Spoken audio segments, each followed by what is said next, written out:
ለበርካታ ዓመታትና ጊዜያት በጎረቤት ሀገር ኢትዮጵያ የአየር እንደዚሁም የምድር ጦር ተደግፋ ከአሸባሪው አልሸባብ ተላቃ የነበረችው ሶማሌ ዛሬ ላይ ያንን ማድረግ እንዳልቻለች እየታየ ይገኛል።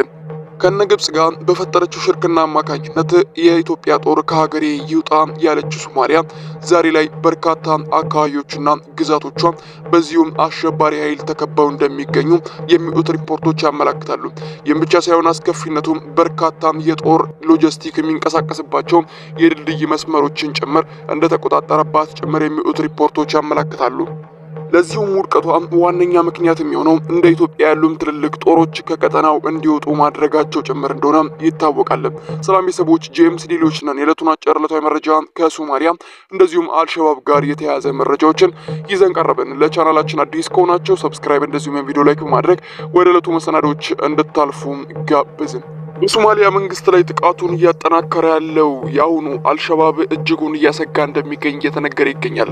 በደቡብና መካከለኛ ሶማሊያ ዳግም የተቀሰቀሰው የአልሸባብ መልሶ ማጥቃት የመንግስት ሰራዊት ያላለፉት 3 ዓመታት በከባድ መስዋዕትነት በቁጥጥር ስር ያዋሏቸውን ግዛቶች እንዲለቁ በማድረግ በዋና ከተማይቱ ሞቃዲሾ ላይ ከባድ ጥቃቶችን እየፈጸመ እንደሚገኝ እየተገለጸ ይገኛል።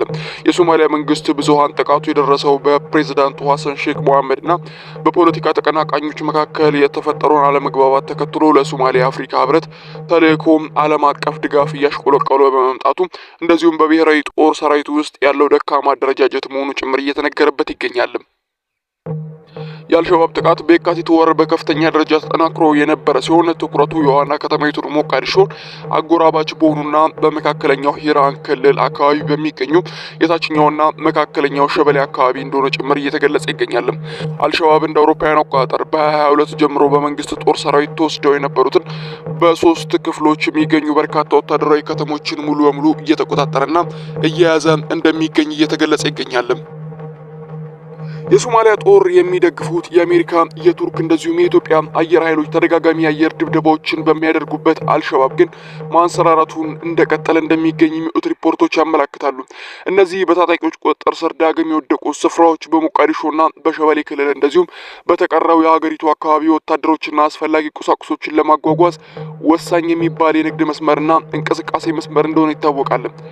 ታጣቂዎቹ ከተሞችን በሚያደርጉት መንገዶች የቆረጡ ሲሆን የጦር መሳሪያ የጫኑ ተሽከርካሪዎች ከተለያዩ ሀገራት እንደዚሁም ደግሞ ከተለያዩ የአምሶም ክፍሎች የሚመጡ ወታደሮች የሚያልፉበት መስመር ሞቃዲሾ ለማስገባት የሚያስችሉ ድልድዮችን ሙሉ በሙሉ እንደተቆጣጠሩ ጭምር ነው የሚወጡት መልእክቶች የሚያስታውቁትም። ከዚህም በተጨማሪ ፕሬዝዳንቱን ያጀቡት መኪኖች ላይ ጥቃት ፈጽመዋል። እንደዚሁም በመንግስት ቁጥጥር ስር ካሉ ቁልፍ ቦታዎች ውስጥ ጭና እየፈጠሩ እንደሚገኝም ጭምር የወጡት ሪፖርቶች ያመለክታሉ።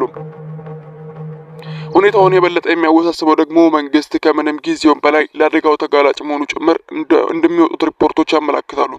አልሸባብን ለመዋጋት የሚረዳል የተባለው የአፍሪካ ህብረት ተልዕኮ በገንዘብ እጥረት ምክንያት እንቅስቃሴው ሙሉ በሙሉ እንዳቆመና ፕሬዝዳንት መሐመድ ከ5 አስርት ዓመታት በኋላ በሀገሪቱ ለመጀመሪያ ጊዜ ቀጥተኛ ምርጫ እንዲካሄድ መወሰናቸውን ተከትሎ ከተቀናቃኞች ጋር ውዝግብ ውስጥ ገብተዋል ተብሏል። ፕሬዝዳንት መሐመድ በአውሮፓውያኑ መጋቢት 18 2025 ሞቃዲሾ ውስጥ ከአልሸባብ ጋር ውጊያ ወደሚካሄድበት አካባቢ ሲጓዙ እርሳቸውን ባጀቡ መኪኖች ላይ ከፍተኛ ጥቃቶችን አልሸባብ ሲፈጽም እንደቆየ ጭምር እየተገለጸ ይገኛል። በሚቀጥሉት ዓመታት ለቀጥታ ፕሬዝዳንታዊ ምርጫነት እንደ ሙከራ ሆኖ ያገለግላል ተብሎ የሚጠበቀው የአካባቢው እንደዚሁም ደግሞ የሀገሪቱ ምክር ቤት ምርጫ በሰኔ መጨረሻ ለሚካሄደው ቀጥተኛ ምርጫ ወሳኝ እንደሆነ ይጠበቃል። የፕሬዝዳንቱ ተቀናቃኞች የዚህ ዕቅድ አዋጭነት ላይ ጥያቄ እያነሱ ባሉበት ወቅት መንግስት ተጨማሪ ቦታዎችን በአልሸባብ መነጠቅ የሚችል ሁኔታ የበለጠ ገዝፎ መታየቱ ጭምር እየተገለጸ ይገኛል።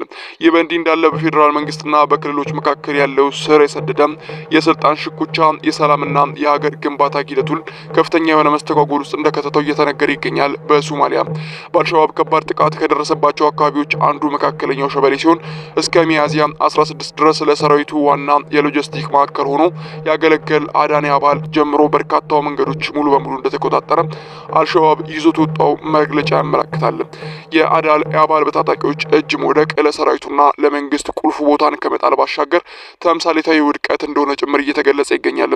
አልሸባብ በመንግስት ኃይሎች ላይ የውጊያ የበላይነት ባሳየበት ወቅት የሀገሪቱ ጦር አዛዥ እንደዚሁም ጀነራል ኦዶአም የወታደራዊ ፍርድ ቤት ኃላፊ ሐሰን አሊ በከተማ ውስጥ ነበሩ ተብሏል።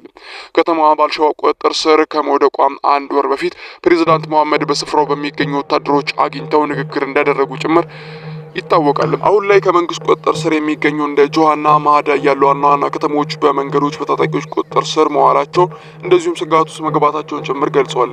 ታጣቂዎቹ ከአደን ያባል በኋላ በክልሉ ውስጥ ለሰራዊቱ በጣም አስፈላጊ የሆኑ እንደ ዋርጂ መያዛቸውንና በከፍተኛ ሁኔታ የጦርነት እንቅስቃሴ እንዳለባቸው እየተገለጸ ይገኛል።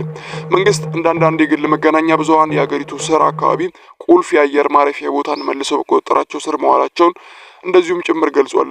በኢራን አልሸባብ ብዙ ቦታዎች ዳግም በቁጥጥር ስር መዋሉ ጭምር ታውቋል። አብዛኞቹ በመጀመሪያው